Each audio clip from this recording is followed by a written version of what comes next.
Assalamualaikum warahmatullahi wabarakatuh. Perkenalkan, nama saya Firman Rizky Purwanto, NIM A710180112 dari kelompok 3. Di sini kami akan menjelaskan tentang model pembelajaran luring dan daring yang disusun oleh. Halo, perkenalkan, nama saya Sri Utami, NIM A710180117. Assalamualaikum warahmatullahi wabarakatuh. Perkenalkan, nama saya Haninda Desyasari, NIM A710180120 dari kelompok 3. Assalamualaikum warahmatullahi wabarakatuh. Perkenalkan, nama saya Tuzana Zafar Innova, NIM A7101801138. Sebelum masuk bahasan tentang model pembelajaran luring dan daring, perlu kita ketahui dari pembelajaran itu apa. Pembelajaran adalah proses belajar yang dibangun untuk mengembangkan keaktivitasan berpikir peserta didik. Pengertian lain dari pembelajaran adalah proses interaksi antara peserta didik atau siswa dengan pendidik atau guru dan sumber belajar yang meliputi guru dan siswa yang saling tukar informasi. Pembelajaran diselenggarakan sebagai upaya untuk meningkatkan kemampuan berpikir peserta didik, kemampuan mengkonstruksi pengetahuan baru, dan kemampuan menguasai materi pembelajaran dengan baik, serta pembelajaran bertujuan untuk membantu peserta didik agar dapat belajar dengan sebaik-baiknya. Pembelajaran dibagi dua, yaitu ada luring dengan daring. Di sini pengertian dari luring adalah kepanjangan dari luar jaringan sebagai pengganti kata, yaitu dengan pembelajaran offline. Kata luring merupakan lawan dari kata daring, sehingga dapat diartikan pembelajaran luring sebagai pembelajaran yang sama sekali tidak dalam kondisi terhubung jaringan internet yang disebut offline atau tatap muka. Pembelajaran ini dilakukan dengan tatap muka oleh guru dan murid secara langsung, atau bisa dikatakan pembelajaran ini adalah offline converse yang dilakukan pada pembelajaran seperti biasa di sekolah, yaitu tatap muka langsung di dalam kelas tanpa menggunakan internet. Di sini saya akan menjelaskan mengenai metode pembelajaran luring. Metode pembelajaran luring ini terbagi menjadi 3 macam. Yang pertama, metode pembelajaran dengan metode ceramah. Yang kedua, menggunakan metode demonstrasi. Dan yang ketiga, yaitu menggunakan metode praktek. Metode yang pertama yaitu metode ceramah. Metode ceramah dapat diartikan sebagai cara menyajikan pelajaran melalui penuturan secara lisan atau penjelasan langsung kepada sekelompok siswa. Pendidik biasanya belum merasa puas manakala dalam proses pengelolaan pembelajaran tidak melakukan ceramah. Demikian juga dengan siswa. Mereka akan belajar manakala ada pendidik yang memberikan materi pelajaran melalui ceramah. Sehingga ada pendidik yang berceramah berarti ada proses belajar, dan tidak ada pendidik berarti tidak ada belajar. Metode ceramah merupakan cara yang digunakan untuk mengimplementasikan strategi pembelajaran ekspositori. Metode yang kedua yaitu metode demonstrasi. Metode demonstrasi adalah metode penyajian pelajaran dengan memperagakan dan mempertunjukkan kepada siswa tentang suatu proses, situasi atau benda tertentu, baik sebenarnya atau hanya sekedar tiruan. Sebagai metode penyajian, demonstrasi tidak terlepas dari penjelasan secara lisan oleh pendidik. Walaupun dalam proses demonstrasi, peran siswa hanya sekedar memperhatikan, akan tetapi demonstrasi dapat menyajikan bahan pelajaran yang lebih konkret. Metode yang terakhir atau yang ketiga yaitu metode praktik. Metode praktik merupakan metode mengajar di mana siswa melaksanakan kegiatan latihan praktik agar siswa memiliki ketegasan atau keterampilan yang lebih tinggi dari apa yang telah dipelajari. Dengan praktik, siswa akan lebih mengaplikasikan teori yang diberikan oleh pendidik atau pembimbing. Bertatap muka secara langsung di sekolah. Selanjutnya saya akan menjelaskan tentang pembelajaran daring. Daring merupakan singkatan dari dalam jaringan sebagai pengganti kata online yang sering kita gunakan dalam kaitannya dengan teknologi internet. Daring adalah terjemahan dari istilah online yang bermakna tersambung ke dalam internet. Pembelajaran daring artinya adalah pembelajaran yang dilakukan secara online menggunakan aplikasi pembelajaran maupun jaring sosial. Segala bentuk materi pembelajaran distribusi secara online. Komunikasi juga dilakukan secara online dan tes juga dilaksanakan secara online. Oke teman-teman, selanjutnya kita akan membahas terkait ciri-ciri dari pembelajaran daring. Sebelumnya kan sudah disampaikan bahwa pembelajaran daring itu dilakukan secara online melalui platform atau media-media tertentu seperti contohnya Zoom, Google Meet, Microsoft Teams, dan lain sebagainya.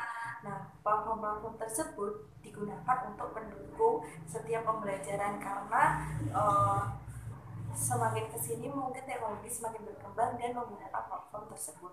Nah, di sini kita akan membahas terkait ciri-ciri seperti apa sih pembelajaran daring itu dilaksanakan dan bagaimana bisa dikatakan pembelajaran daring melalui ciri-ciri berikut. Nah, di sini saya akan menyebutkan 5 ciri pembelajaran daring. Yang pertama adalah di bawah pengendalian langsung dari alat yang lainnya. Yang kedua, di bawah pengendalian langsung dari sebuah sistem yang tersedia. Yang ketiga, tersedia untuk penggunaan segera atau real time. Yang keempat, tersambung pada suatu sistem dan pengoperasiannya. Yang kelima, bersifat fungsional dan siap melayani. Nah, kita dapat menyimpulkan bahwa pembelajaran daring ini bisa diakses secara praktis dan diakses di mana saja dan kapan saja melalui media yang setelah disuguhkan di dalam sistem HP masing-masing. Misal pada Android itu ada Google Play Store dan di Apple itu ada Apple Store. Nah, di situ kita dapat mengunduh beberapa platform atau media-media yang kita gunakan untuk proses pembelajaran. Kemudian yang berikutnya kita akan membahas seperti apa model pembelajaran daring. Nah, di sini terdapat 3 model pembelajaran. Nah, saya mengambil model pembelajaran yang pertama yang merujuk pada guru secara penuh mengontrol jalannya pembelajaran. Jika model kedua dan kombinasi itu terdapat seperti asisten. Nah, di sini kan kita mengarah pada pelajar SMK SMA. Kita menggunakan model yang satu. Kemudian model pembelajaran dari model 1 yaitu model pembelajaran ini melibatkan pengampu, peserta, dan mereka sepenuhnya berinteraksi secara penuh. Di sini akan dikontrol penuh oleh pengampu yaitu guru. Nah, di sini pembelajaran daring dengan mengakses dan mempelajari seluruh bahan ajar, mengerjakan lembar kerja, berdiskusi dengan guru. Selama proses pembelajaran, peserta difasilitasi secara daring penuh oleh pengampu. Nah, jadi di sini kita misalnya ada di suatu forum, misal kita di Meet atau Zoom. Nah, di sini guru akan memberikan materi serta setelah materi akan memberikan lembar kerja atau kita berdiskusi terlebih dahulu. Nah, kita mendiskusikan materi pada hari itu, kemudian kita akan melaksanakan tugas yang di sini guru akan memberikan suatu lembar kerja untuk dikerjakan oleh masing-masing peserta. Nah, kemudian metode pembelajaran daring di sini sebenarnya ada banyak, namun di sini saya mengambil 2 saja, yaitu metode diskusi dan metode blended learning. Nah, yang pertama kita akan membahas terkait metode diskusi terlebih dahulu. Mungkin di telinga teman-teman tidak asing lagi terkait metode diskusi. Metode ini sebenarnya bisa juga dilaksanakan secara offline, namun lewat daring pun juga bisa. Pengertian dari metode diskusi itu sendiri yaitu metode ini menyajikan suatu pelajaran di mana siswa dihadapkan pada suatu masalah untuk dipecahkan bersama dalam bentuk kelompok dan juga menyimpulkan hasil diskusinya. Nah, di sini mereka akan berinteraksi dengan sesama temannya dan gurunya. Misal dia memecahkan suatu masalah, nah temannya lain bisa menanggapi dan yang lainnya mungkin bisa menyanggah atau memberikan usul begini-begini. Nah, disitulah metode diskusi terjadi. Metode ini Kemudian dalam metode ini digunakan dalam kelompok-kelompok. Jadi misal kelompok ini berdiskusi, kelompok ini berdiskusi. Nah, mereka saling tukar pikiran. Nah, di situ juga terjadi diskusi. Nah, selanjutnya adalah metode blended learning atau penggabungan dua pembelajaran. Nah, di sini mungkin untuk teman-teman blended learning sedikit asing karena kita mengenalnya pada saat pembelajaran dari atau online, di mana blended learning itu sendiri merupakan skema untuk memudahkan pembelajaran karena dalam sistemnya terdapat pengkombinasian antara cara, model, metode dalam pembelajaran agar materi bisa tersampaikan dengan efektif dari segi waktu dan tenaga, di mana blended learning ini dilakukan antara guru dan siswa melalui video conference atau tatap muka secara online melalui platform atau media tertentu. Nah, di sini kita dapat menyampaikan suatu materi, di mana guru akan menyampaikan materinya melalui kita bisa bercakap-cakap walaupun itu online, tapi dapat memudahkan kita. Nah, kita dapat manfaat banyak dari program blended learning ini, di mana manfaatnya kita bisa melakukan aktivitas pembelajaran di tempat yang berbeda, maksudnya di tempat di mana saja tanpa waktu yang ditentukan. Jadi bebas gitu waktunya. Misalkan kalau di sekolah kan pukul segini harus selesai. Nah, kita bisa mengaksesnya di mana saja dan kapan saja, dan tentunya lebih efisien. Kemudian dapat memudahkan dalam aktivitas pembelajaran karena pembelajaran ini siswa bisa lebih ceria dan hemat tenaga. Mungkin hanya keluar kuota saja. Di sini kita hanya berbincang, menyampaikan pendapat melalui tatap muka ini. Kemudian anggaran untuk pembelajaran bisa lebih efisien karena dalam aktivitasnya siswa bisa laporan dengan kertas dan perjalanan ke lokasi pembelajaran bisa dialokasikan ke tempat lain. Nah, dengan adanya blended learning ini kita kan melalui video conference, jadi kita dapat menghemat waktu, tidak perlu ke tempat tujuan, kita bisa dari rumah atau dari kampus, mungkin kalau memang dekat dengan kampus tapi tidak bertemu dengan teman-temannya, jadi kita via online. Jadi itu sangat memudahkan kita dalam menunjang pembelajaran. Jadi kesimpulannya dari kedua metode tersebut kita dapat secara mudah melakukan pembelajaran melalui online melalui metode diskusi dan metode blended learning, di mana kita bisa menghasilkannya kapan saja dan di mana saja.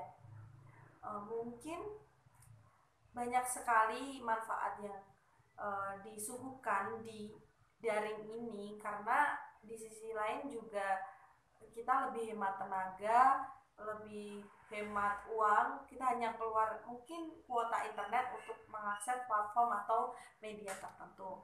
Nah, setelah ini kita akan memberikan sedikit contoh bagaimana proses pembelajaran daring atau di dalam jaringan melalui platform yang sudah ditentukan.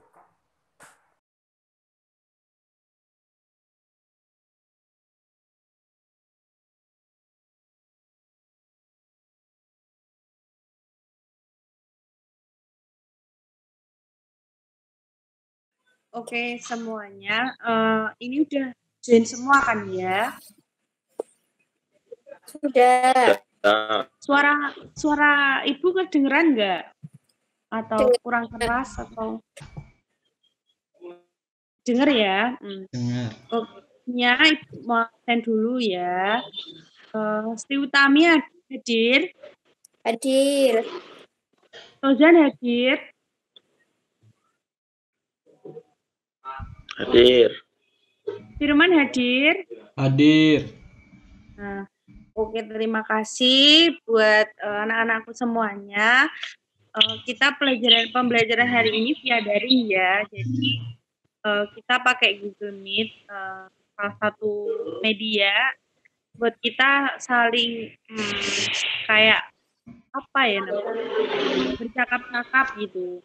Nah, di sini juga menerapkan metode blended dan diskusi. Nanti kita ada diskusi ya tentang materi kali ini. Nah, sebelum masuk ke materi, kita berdoa dulu berdasarkan keyakinan masing-masing. Berdoa mulai.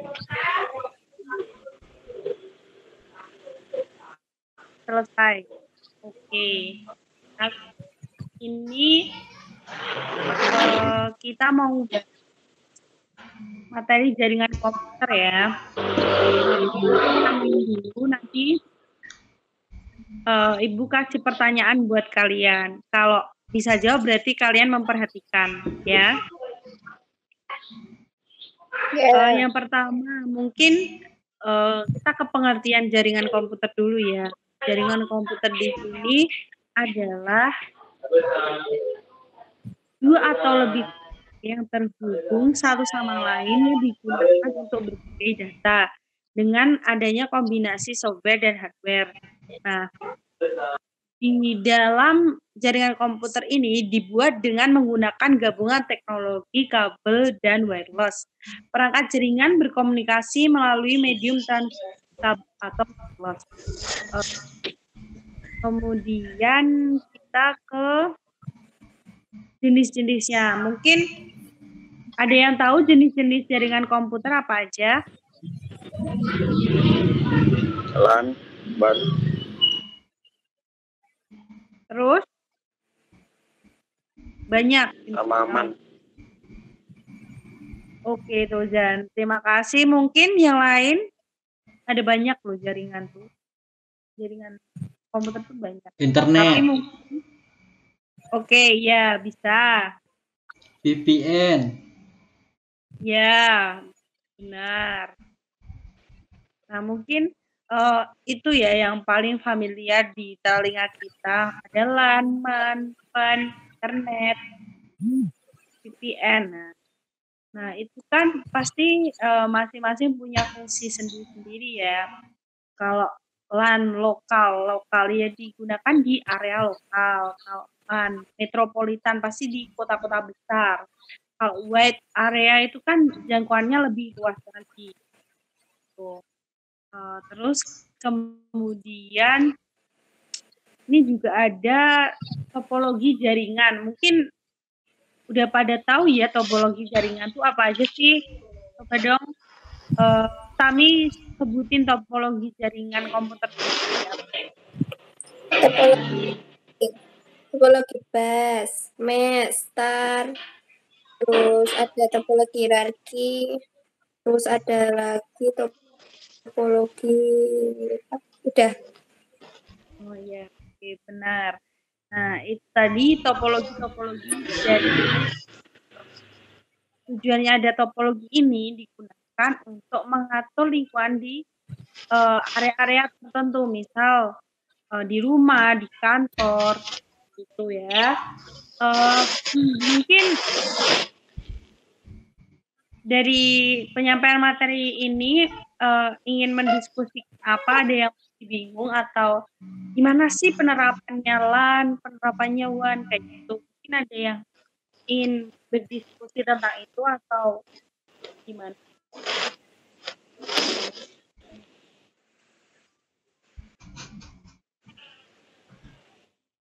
Kalau nggak ada, Ibu habis ini mau ngadain sedikit, mungkin beberapa aja buat biar nggak suntuk sih. Ini kuisnya menarik, kuis yang kalian harus mikir banget itu enggak, nanti ada poinnya. Nah, nanti poin itu bisa bantu kalian buat nambah nilai. Nah, siapa tahu bisa menangkan ya lumayan ya. Mungkin ada yang mau bertanya dulu sebelum kita ke Saya, Bu. ada yang masuk ya. Cara kerjanya LAN gimana, Bu? Untuk cara kerja LAN itu, Ibu mau jawab tadi, Mas Firman bilang gimana? Cara kerja LAN ya? Ya, Bu. Nah, di sini mungkin cara kerja LAN itu seperti WiFi namun jaraknya sedikit pendek ya. Jadi ya hanya digunakan di kantor, sekolah seperti itu. Seperti WiFi kan kita mengakses sinyal internet, kan internet merupakan jaringan komputer ya. Nah, di situ kan pasti kita ada alat bantunya. Nah, lewat LAN ini jaringan internet kan dimasukkan ke WiFi, internetnya dimasukkan ke WiFi. Nah, kita bisa menggunakan WiFi tersebut baik di kantor, sekolah, rumah, dibantu dengan local area network atau yang biasa kita sebut dengan LAN. Kayak gitu. Mungkin ada pendapat lain atau masih kurang jelas pengertiannya? Udah Bu, jelas Bu. Sudah jelas. Oke. Mungkin yang lain mau tanya apa lagi? Ya, silakan Mbak Sri Utami tadi mau nanya apa? Soalnya sinyalnya agak kurang bagus ya mungkin. Silakan mau tanya apa? Gini Bu, kenapa sih di perusahaan itu topologi apa nggak topologi yang lain? Kenapa nggak topologi mesh atau bus gitu? Oke, Ibu akan jawab. Nah, kenapa di kantor-kantor perusahaan itu menggunakan topologi star? Yang pertama, itu mudah dipasang. Yang kedua, komputer terhubung hanya ke satu hub atau switch pusat. Kemudian jika ada satu komputer yang rusak, tidak akan mempengaruhi komputer yang lain. Yang keempat, mudah mendeteksi bila terjadi error atau kerusakan. Yang kelima, mudah menambah atau mengurangi komputer yang terhubung atau fleksibel. Jadi, kenapa kok nggak sering atau yang lainnya? Karena kan di sini kita menyesuaikan sesuai kebutuhan dari sistem itu sendiri. Jadi kalau topologi star ini dianggap sangat efisien begitu di perkantoran karena tadi udah disebutkan jika ada satu komputer yang rusak tidak akan mempengaruhi komputer yang lain. Nah, berarti ini kan mempermudah gitu loh, nggak apa misal komputer satu rusak yang lainnya rusak kan kalau dibuat di kantor kan pasti itu merupakan kendala yang sangat besar ya karena di kantor itu kan pasti erat hubungannya dengan komputer seperti itu. Jadi pemasangan ini digunakan karena ini emang efisien dan mengurangi angka angka kendala jika komputer itu terjadi kerusakan atau ya.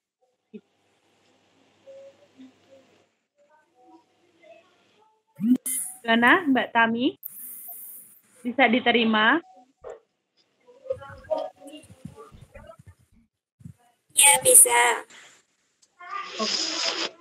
Tauzan nggak mau bertanya? Tidak. Sudah paham saya. Oke. Langsung aja ya kita lanjut. Sebelum saya tutup kita main kuis sebentar boleh? Boleh. Oke, kita main kuis sebentar. Oke anak-anak kita kuis sebentar ya. Ini sedikit aja soalnya. Kita ibaratnya kita review dari materi yang Ibu sampaikan ini tadi. Jadi kita kuis sebentar ya. Linknya udah di-share ya sama passwordnya. Udah join semua kan? Sudah. Sudah. Udah. Kita mulai aja ya.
Nah, wah. Firman, selamat ya, kamu poin tertinggi, terus Sri Utami, terus Tozan. Itu tadi merupakan kayak kita review, evaluasi dari materi hari ini.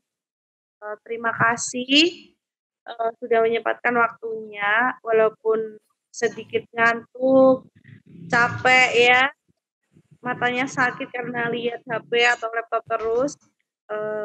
Saya sangat mengapresiasi semangat kalian hari ini. Sekian, itu saja yang dapat Ibu sampaikan. Kurang lebihnya mohon maaf. Tetap jaga kesehatan. Saya tutup ya. Assalamualaikum warahmatullahi wabarakatuh. Waalaikumsalam warahmatullahi wabarakatuh. Waalaikumsalam warahmatullahi wabarakatuh.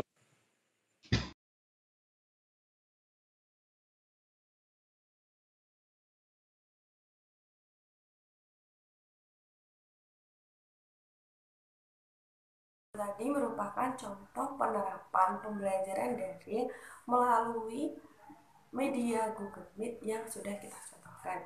Jadi kesimpulannya, luring merupakan proses pembelajaran yang dilakukan secara offline.